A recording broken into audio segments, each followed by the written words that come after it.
il va s'agir des évaluations et devant le cadre institutionnel à travers des mécanismes d'évaluation et de suivi du respect de l'application des deux conventions, la Convention des Nations Unies contre la corruption 1 et la Convention interaméricaine de l'OEA contre la corruption. Nous gagnons le Panama et l'Équateur qui viennent en Haïti du 7 au 11 avril. Voilà, je profite de l'occasion pour saluer la présence parmi nous du président de la République du Panama. Donc nous serons évalués par le Panama et l'Équateur. Il y a ici en Haïti du 7 au 11 avril. Il y a dit d'abord, est-ce que Haïti signé et ratifié les deux conventions? Je vous dis oui. Et je dois vous dire que Haïti, c'est l'un des premiers pays à avoir signé et ratifié ces deux conventions. Maintenant, dans le cadre des Nations Unies, Haïti sera évalué par la Colombie et l'Indonésie à partir d'octobre prochain. Je vous ai dit que au niveau de l'OEA, c'est Panama et Équateur en avril prochain. Et en octobre prochain, ça va être la Colombie et l'Indonésie qui vont, dans le cadre des Nations Unies, qui vont venir ici en Haïti, faire ce même exercice, rencontrer l'ANAMA, rencontrer l'ISS et l'initiative de la société civile, rencontrer la Cour supérieure des comptes, rencontrer l'IGF, rencontrer l'UCREF, rencontrer toutes ces institutions partenaires et rencontrer la société en général, pour s'assurer, pour vérifier avec eux, est-ce que Haïti vraiment a un système de lutte contre la corruption effective, qui fait travail, qui est autonome, qui fait travail, et que ce qui ça ni l'ANAMA, qui ça initiative de la société civile pensée, qui ça le secteur privé des affaires pensé, est-ce que eux-mêmes ils travaillent, est-ce qu'ils ont intégré lutte là?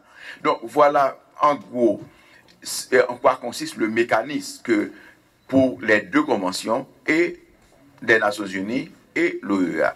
Maintenant, qu'est-ce que ça a été attendu maintenant? Qui positionne nous qu'on y a par rapport à ces deux évaluations qui vont venir, et Nations Unies et l'OEA. Donc, je dois vous dire que nous sommes très optimistes en ce sens que nous en conformité avec tout ce qui est de structures institutionnelles.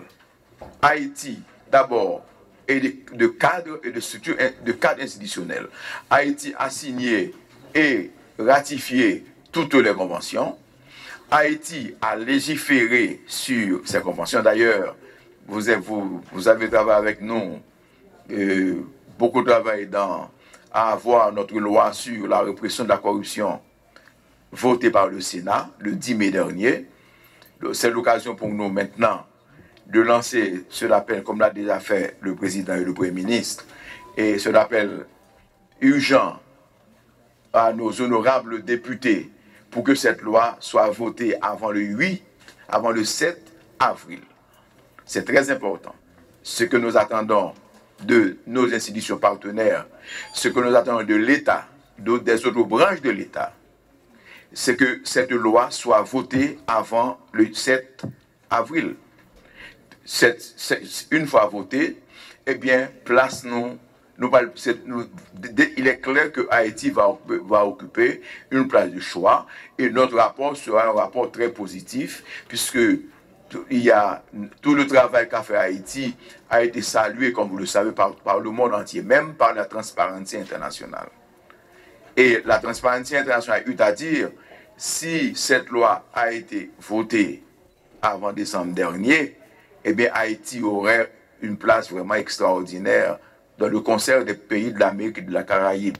Mais cette fois, encore une fois, je réitère cet appel urgent, patriotique, à nos honorables parlementaires de la Chambre basse, pour qu'ils comprennent l'importance de cette loi, qui devrait être voté avant le 7 avril prochain.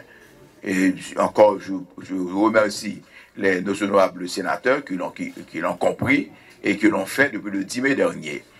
Et un autre aspect de la question, ce que nous attendons également que les trentaines de cas d'anticorruption que nous avions traités au niveau de l'ULCC, que nous avons communiqué aux différents parquets de la République, c'est-à-dire aux différents bureaux des commissaires du gouvernement.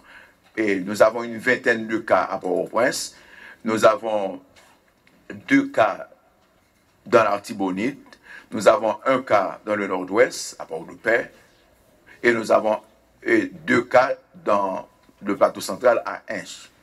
Donc, nous attendons de notre système judiciaire, cette troisième branche de l'État, qu'il coopère dans la lutte également, que nous ayons enfin des condamnés pour la corruption. Nous avons au moins 30 cas, attendant d'être 30 cas et au niveau du système judiciaire, avec au moins 80 inculpés, c'est-à-dire 80 personnes qui attendent jugement pour corruption. Donc, nous souhaitons que nos honorables juges, nos honorables parlementaires, ils ont entendu notre appel et que c'est ce qui va nous permettre de maintenir cet optimisme pour que vraiment ces évaluations soient dignes d'Haïti, que la note que devrait recevoir Haïti soit digne d'elle. Je vous remercie.